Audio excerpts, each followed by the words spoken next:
자, 안민석 의원님이 일단, 지난주에 홈런을 하나 치셔가지고. 네, 대단한 홈런이었죠, 사실은.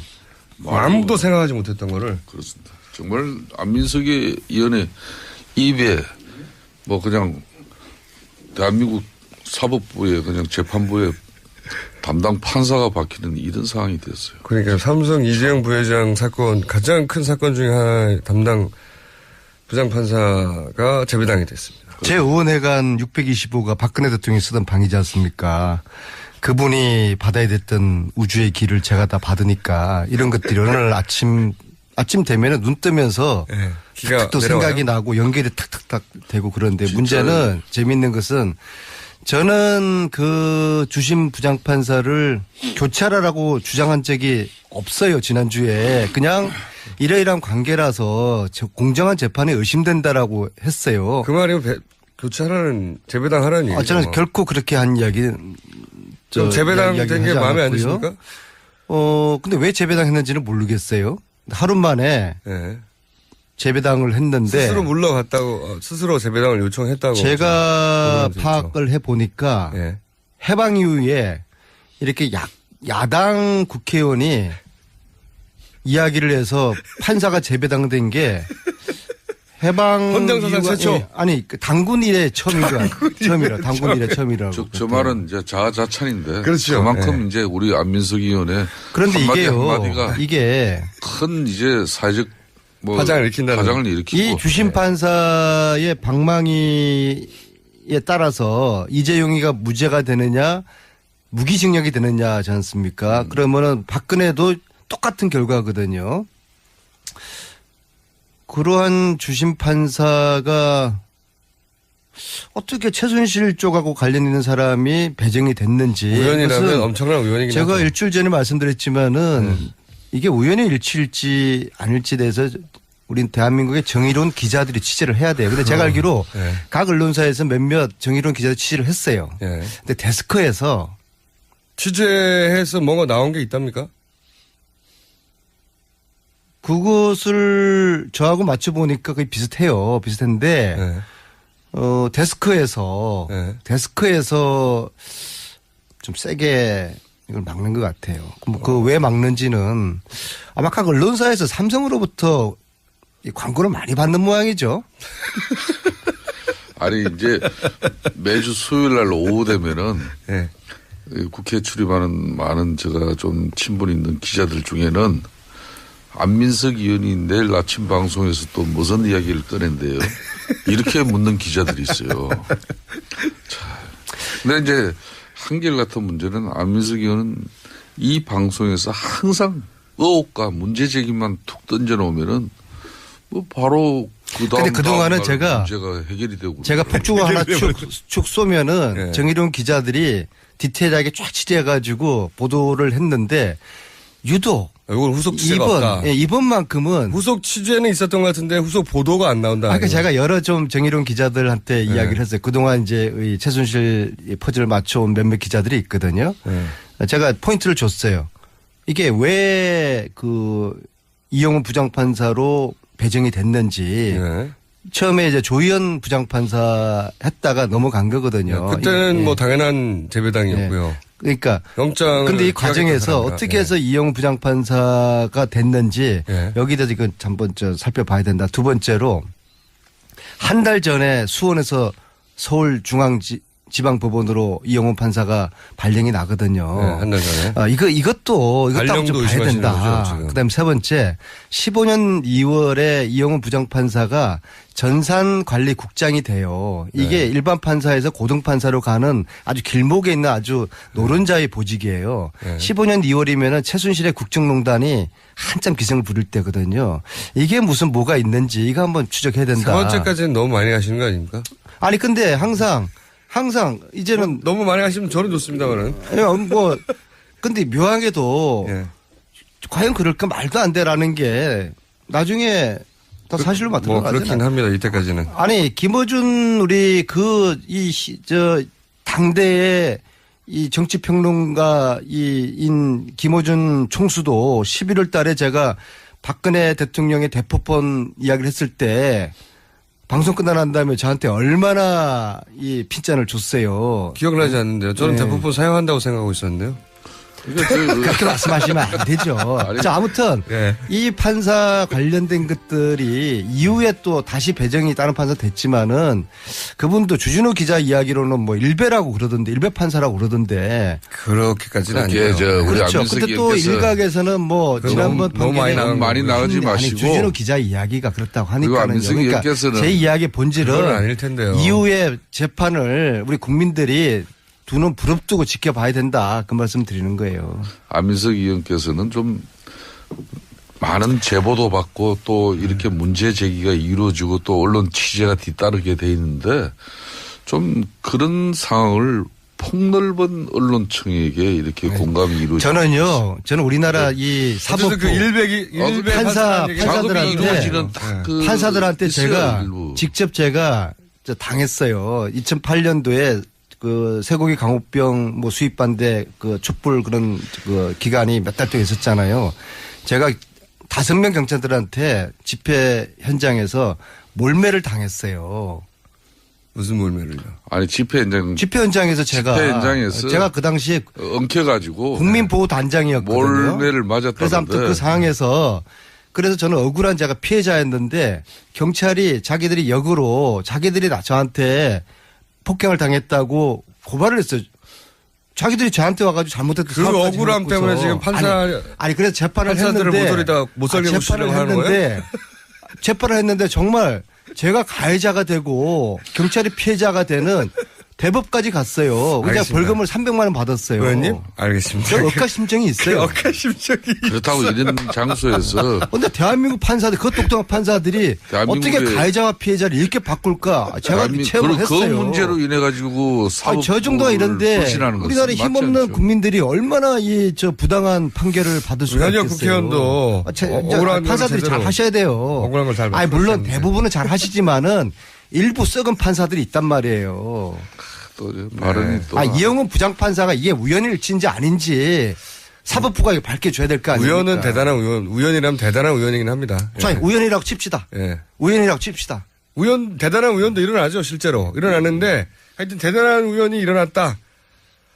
라고 하면 이제 찜찜하면. 왜 재배정을 하냐 말입니다. 왜 아니, 이런 논란이 되니까 재배당한 건 맞죠, 의원님. 재배당 하지 마요. 논란 할 때마다 재배당 합니까? 그 의원님이 잘하셔서 그런 거예요. 문제 제기를 했으니까 자신들이 저는 재배당 요구를 한 적이 없어요. 공정한 재판에 문제나 오해가 있을 수 있다고 판단되면은 그런 의혹과 문제 제기가 있었으니까 최순실 박근혜가 나쁜 사람으로 집어가는 안민석 오늘 이렇게 재판부가 키워줍니까? 이게 무슨 의원님 오늘 포커스가 너무 이상해요. 그러니까 이제 방송 진행하세요. 안민석 의원에게 왜 방송을 맡겨놓고 있습니까? 아니 무슨 중요한 얘기를 할 줄 알았거든요. 다 듣고 났더니 아무 얘기도 아니에요. 오늘은. 성적으로 빠졌는데요. 이제 최용석이라는 사람이 지금 행방불명이 되었습니다. 최용석은 그건 뭡니까? 최태민의 조카죠. 동생의 아들이니까. 네. 이 사람이 89년에 박근혜 신당동 집에서 살았던 분이에요. 박근혜. 네. 그러니까 박근혜 대통령에 전 대한 대통령과 하여튼 관련이 깊은 인물인데 그 집에 살았을 정도니까. 네, 최태민 씨 아들이고. 네. 네. 이분이 연락이 한 10일 전부터 끊겼어요, 지금. 연락이 끊겼다고요? 네. 네. 전화 신호가 누가 주로 통화를 하고 있었는데 연락이 끊겼다는 거죠? 최태민의 아들인 최재석 씨가 최태민 씨가 살해당했다고 주장한 최용석과는 네. 사촌이지 않습니까? 사촌 간에 가깝게 지냈어요. 10일 전까지. 최재석 씨는 이제 최태민 씨 재산을 최순실 씨 일가가 가져가고 살해 의혹을 제기했던 분이죠. 네. 아버지가 살해당했다고 주장하신 최태민 씨 아들이죠. 네. 네. 그런데 그래서 이분의 사촌에 해당되는 사촌들끼리 네. 하루에도 몇 번씩 통화하고 그랬는데 10일 전부터 연락이 좀 두절됐어요. 그래서 그렇게 최재석 씨가 얘기합니까? 그럼요. 그리고 최재석 씨는 저자들이 자기에게 신호를 지금 보내고 있는 거 아닌가 조심해라고.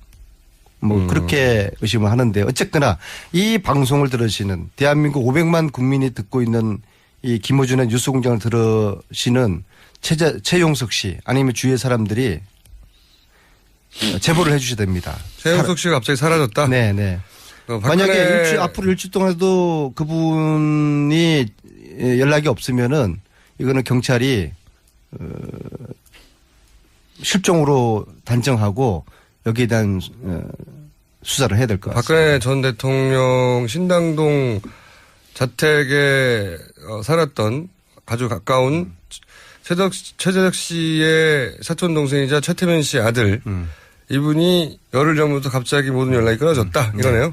그리고 최재석 씨도 그렇고 조용래 씨 조순재의 아들 임선희의 그 손자가 되는 사람이죠. 최태민 씨의 부인의 임선희의 아들이 조순재의 아들. 그러니까 복잡해요. 전 남편의 그러니까 이게 아들이죠. 가게가 복잡한데요. 그러니까 목에 쪽에 또 하나의 가족이라는 책을 최근에 썼지 않습니까? 목에 쪽에 왼손자. 조용래 씨, 그다음에 최재석 씨, 또 뭐 고영태, 노승일 이 내부자들이잖아요. 이 국면에서 이 내부자들이 내부 고발자들 굉장히 신변의 위험을 느끼고 있어요. 그렇게 파악이 되셨어요. 그래서 저희들이 물론 저도 마찬가지예요. 그중에 안민석 의원 자신도 포함되고 저도 있다고 느끼죠. 상당한 밤에 밤길 혼자 다니면은 신변의 별 생각이 다 위협을 들어요. 그래서 혼자 그런 생각을 하시는 거 아니고 뭔가 실제로 신변을 그렇게 위협을 느끼는 거죠. 각자들이. 그래서 이런 위협을 느끼는 사람들이 수일 내로 모여서 서로가 지금 뭐 느끼고 있는 현실적으로 최재석 씨 같은 경우에도 미행을 당했다고 그러더라고요. 그런 얘기는 노승일도 당했다고 그러는 거 아니겠습니까? 노승일 씨도 여러 저도 이상한 일을 최근에 겪었고요. 그래서 서로의 좀 이 상황들을 공유하면서 공동 대처를 할 필요가 있다는 그런 지금 결론을 가져가고 있습니다. 알겠습니다. 안민석 의원의 공동 대처는 또 다른 또 이 정보나 이 신변의 위험을 느껴보지 않은 사람들은 상상하기 어려워요. 얻기 위한 하나의 수단이고. 왜냐하면은 저는 정권이 바뀌면은 제일 처음에 해야 될 게 오촌 살인 사건에 대한 이 수사를 다시 해야 된다고 생각합니다. 신변 위협을 느껴보지 않은 사람은 절대 이해 못한다는 말은 저는 이해합니다. 김총수도 4년 전에 파리에서 이렇게 느꼈던 거 아니에요? 그래서 도망다녔던 거 아니에요? 100일 동안. 뭐 외국에 나와도 지금 호텔방에서 잠을 제대로 자지 않고 지금 러비에서 새벽에 나와가지고 이렇게 잠자는 그런 사실도 있어요. 그런 정도로 본인이 불안해하죠. 그건 제가 확인도 하고 있어요. 저도 오촌 살인 사건 할 때 그 뭐 두바이에 가서 하여튼 안 가까운 분들은 모르는데 무서워요 실제. 예. 소리 소문 없이 이 사망한 분들을 눈앞에서 이제 여러 차례 확인하다 보면 저희들이 최용석 씨를 이 뉴스공장에서 한번 찾아봅시다. 뭐 안민석 의원이 또 아주 기획적으로 공안정국을 이렇게 형성하는 그런 의도는 아니겠죠. 지금은 뭐 공안정국은 힘 있는 자들이 그렇죠. 하는 건데. 그러니까 지금은 공안정국이 없어. 무줄도사 나부랭이가 무슨 공안정국을 조성하겠습니까? 자, 하여튼 이재명 부장판사에 관련해서는 후속 취재가 있었으면 좋겠다는 얘기. 거기까지고죠. 그죠? 당연하죠. 거기까지고요.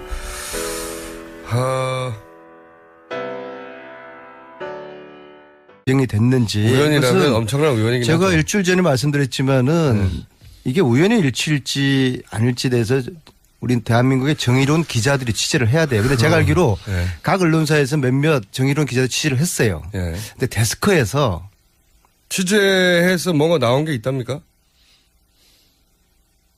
그것을 저하고 맞춰보니까 거의 비슷해요. 비슷한데 데스크에서